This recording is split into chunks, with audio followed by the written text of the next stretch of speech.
Olá, bem-vindos a mais uma edição do podcast Reflexões Criativas. Eu sou Daniel Chicotte, é um prazer estar aqui com vocês. O podcast de hoje, ele traz um desdobramento da newsletter do LinkedIn.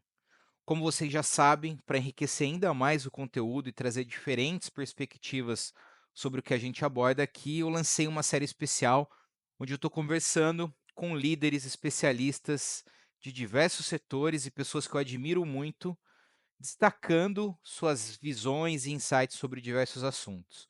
E eu estou extremamente feliz pelo convidado de hoje. Essa, ao contrário das duas primeiras, com o Christian e com a Isabela, que foi uma entrevista como os antigos egípcios faziam em texto, eu consegui o contrato e a gente conversou não de maneira fluida, vamos dizer, entrevistando one on one, mas foi de uma maneira muito mais tecnológica. Eu encaminhei as perguntas para esse convidado, ele me respondeu por WhatsApp, eu fiz o download no software de IA, transcrevemos todas as respostas, mandei para ele o draft, ele aprovou e por isso a gente está publicando tanto na news no LinkedIn, como também no podcast de hoje. Como eu disse, eu estou muito feliz pelo meu convidado. Ele é uma das vozes mais influentes quando o assunto é gestão de carreira e desenvolvimento profissional. Talvez vocês matem quem é agora. Ele é autor do best-seller Seja Egoísta com Sua Carreira, que traz uma abordagem ousada e transformadora para o mundo corporativo, onde ele desafia a gente reavaliar como conduzimos nossas vidas profissionais.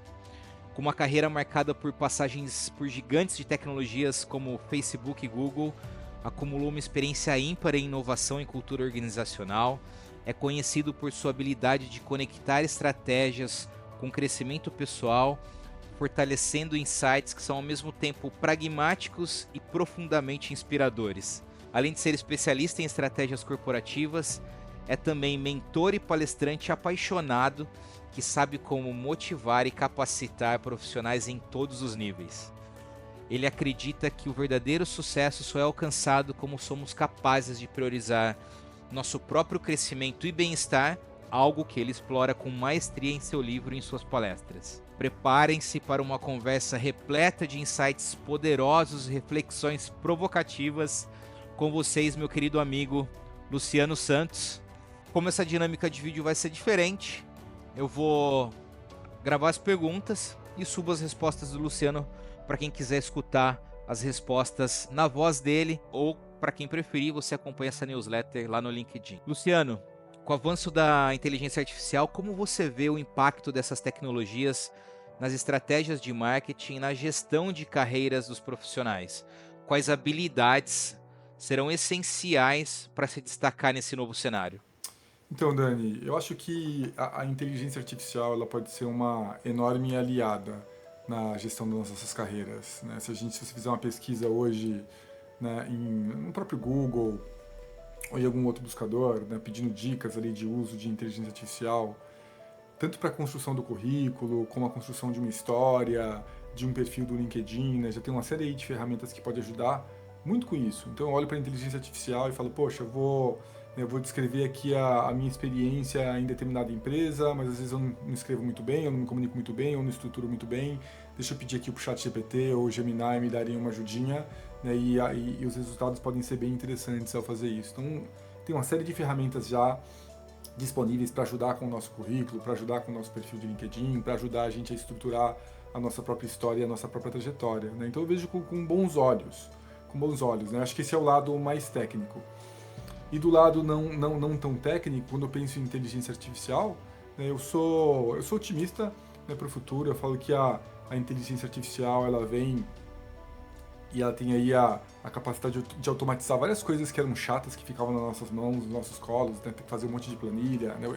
Eu mesmo, pessoalmente, já gastei horas, né, com planilhas de Excel ou com tarefas ali mais operacionais, né? E a inteligência artificial tem a capacidade de automatizar praticamente tudo isso. Né? E o que vai sobrar? Vai sobrar tempo, né? E vai sobrar aí a possibilidade da gente fortalecer o que para mim é mais importante, faz muito diferença no mercado de trabalho de hoje, mas mais ainda, vai fazer mais ainda no mercado de trabalho do futuro, né, que são as nossas habilidades humanas, né, a maneira como a gente se comunica, como a gente se relaciona com as pessoas, como a gente trabalha em equipe, como a gente tem pensamento crítico. Acho que a gente vai ter tempo para ser um pouquinho mais humano, né? E eu acredito que a inteligência artificial vai dar espaço para a gente fazer isso. Durante sua passagem pelo Facebook e Google, quais foram as lições mais valiosas que você aprendeu sobre inovação e cultura organizacional e como essas experiências moldaram sua visão sobre o mercado de trabalho atual? Eu acho que se eu fosse tentar sintetizar ou resumir ali a minha experiência, né, nas Big Techs, né, Google, Facebook, né, e tirar algumas lições ali com relação, né, a uma cultura organizacional, eu falaria que a capacidade de a gente ter autenticidade no trabalho e como essa autenticidade, né, pode ser um baita de um benefício para as empresas. Né? Nessas duas empresas que eu trabalhei, eu podia ser eu mesmo, eu podia falar o que eu pensava, eu podia mostrar o Luciano no seu melhor.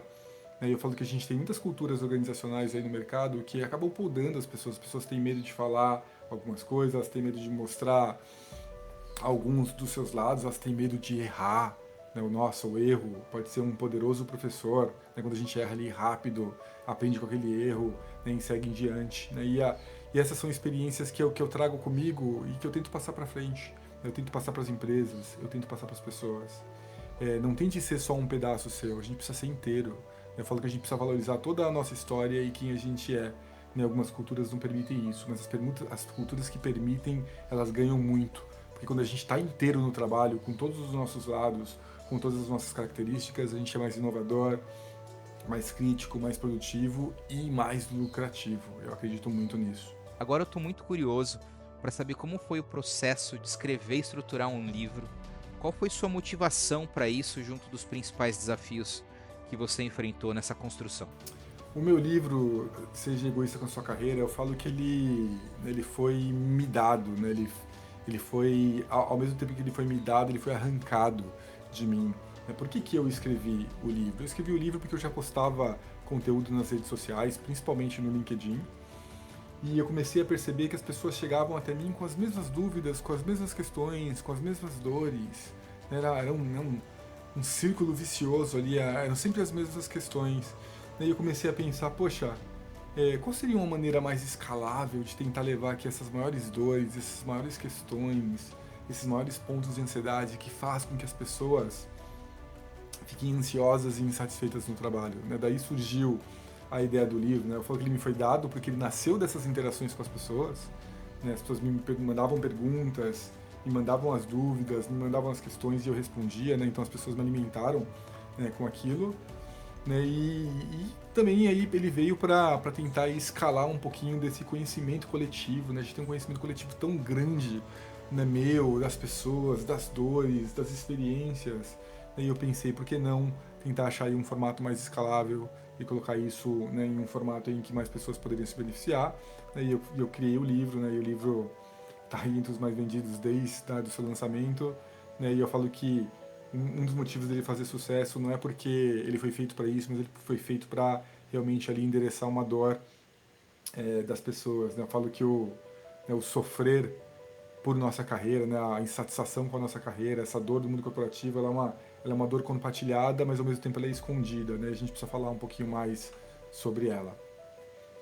Né? E o desafio, lógico, foi tentar selecionar, né, quais pontos abordar no livro, porque eu falo que as questões da carreira elas são infinitas, né? Mas eu acho que eu tentei fazer ali o melhor trabalho possível com o material que eu tinha, né, e com a visão de mundo que eu tinha na época. Hoje eu acho que teria colocado algumas coisinhas a mais.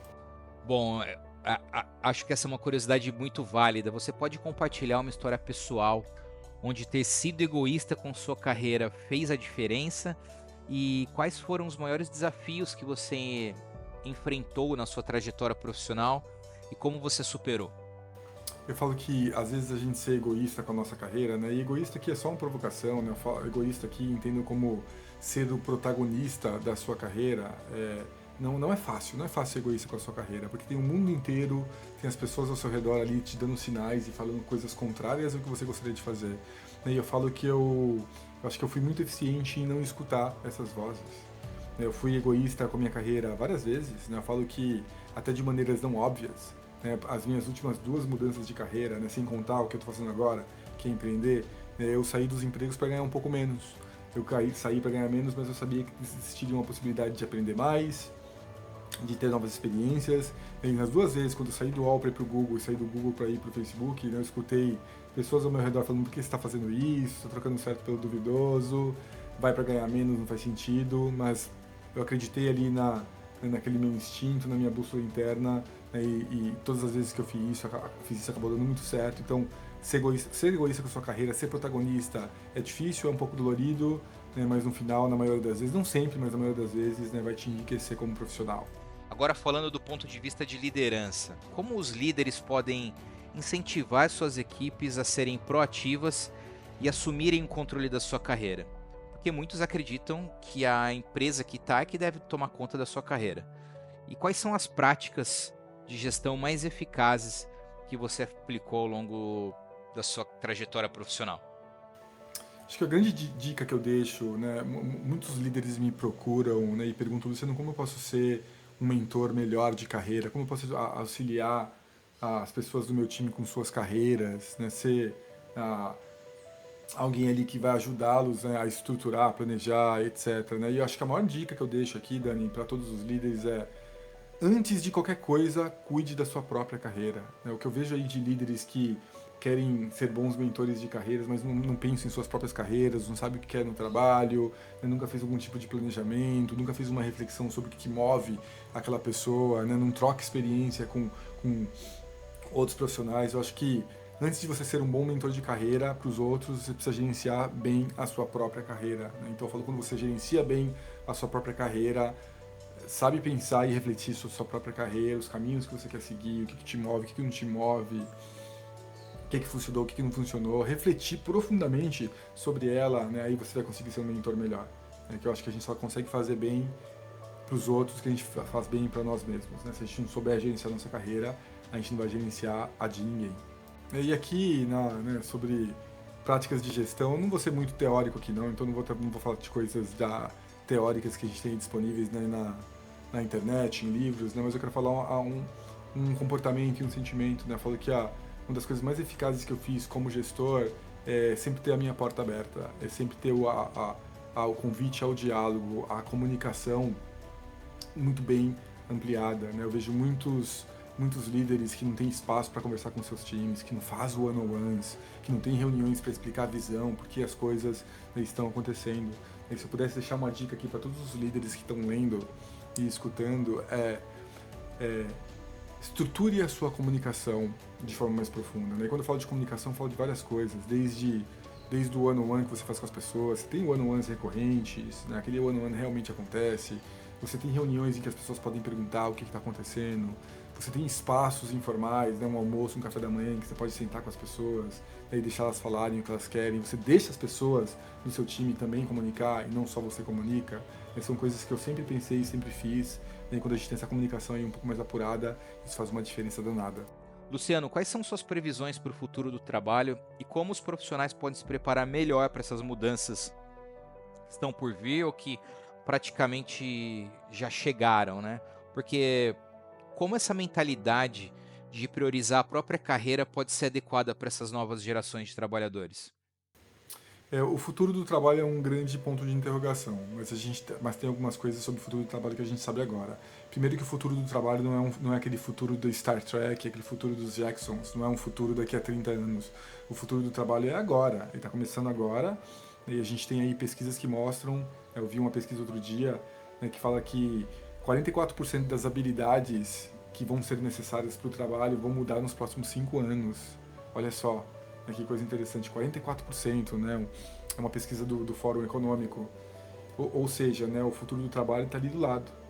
E quando eu penso sobre o futuro do trabalho e as mudanças que vão vir, uma que eu já citei e que me inspira muito, né, eu acredito aí que as novas tecnologias e principalmente a inteligência artificial vai arrepiar tudo que é operacional, vai tirar tudo que é operacional, uma grande parte do que é operacional do nosso colo, e vai sobrar muito espaço para a gente ser o que a gente foi desenhado para ser, que é ser humano. Então, o futuro do trabalho, para mim, para a gente continuar relevante no mercado de trabalho, a gente vai ter que investir muita energia nas nossas habilidades interpessoais, nas nossas soft skills, aprender a comunicar com eficiência, saber dar feedback, melhorar os nossos relacionamentos, comunicar de forma não violenta, né, ter um pensamento crítico sobre as coisas que estão acontecendo, aprender a trabalhar com resolução de problemas, um monte de coisa que a gente foi feito para fazer, mas que às vezes a gente não faz porque fica ali imerso no operacional. Então eu sou muito otimista, eu acho que o futuro do trabalho vai ser mais humano e muito mais ali alicerçado nas nossas emoções, na nossa inteligência emocional e nas nossas soft skills. Boa. Todas as entrevistas eu deixo uma pergunta que é muito importante para mim e eu acho que na vida, porque todo mundo busca significado nas coisas. Todo mundo busca, no fundo, todo mundo busca um significado por trás das suas ações. E aí eu quero saber o que significa sucesso para você, tanto pessoalmente como profissionalmente, e quais são os valores e princípios que guiam suas decisões e ações, tanto no trabalho como na vida.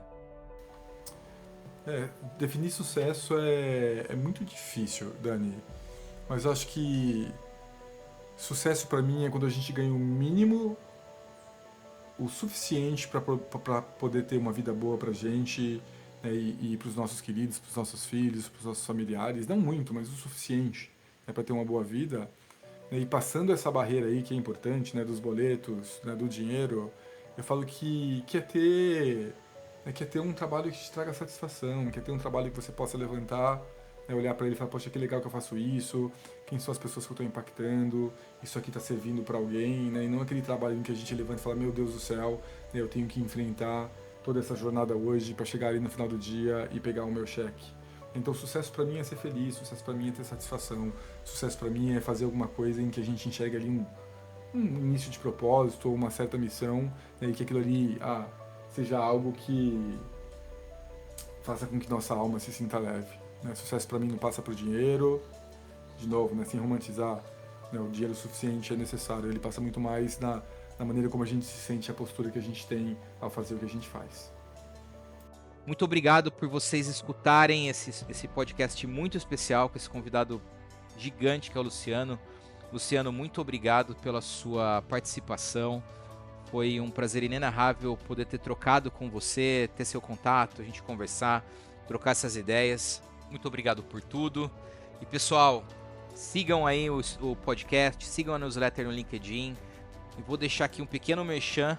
Em alguns dos meus perfis, eu deixei um link para download de um e-book exclusivo falando sobre criatividade, como ela pode incentivar sua carreira, negócios e até sua vida pessoal. Fiquem à vontade para fazer o download, espero que vocês curtam muito. Obviamente tem um produto por trás disso mais desenvolvido, muito mais capacitado. Fiquem à vontade para buscar mais informações sobre ele, me chamem. E é isso, muito obrigado, valeu, até a próxima, tchau!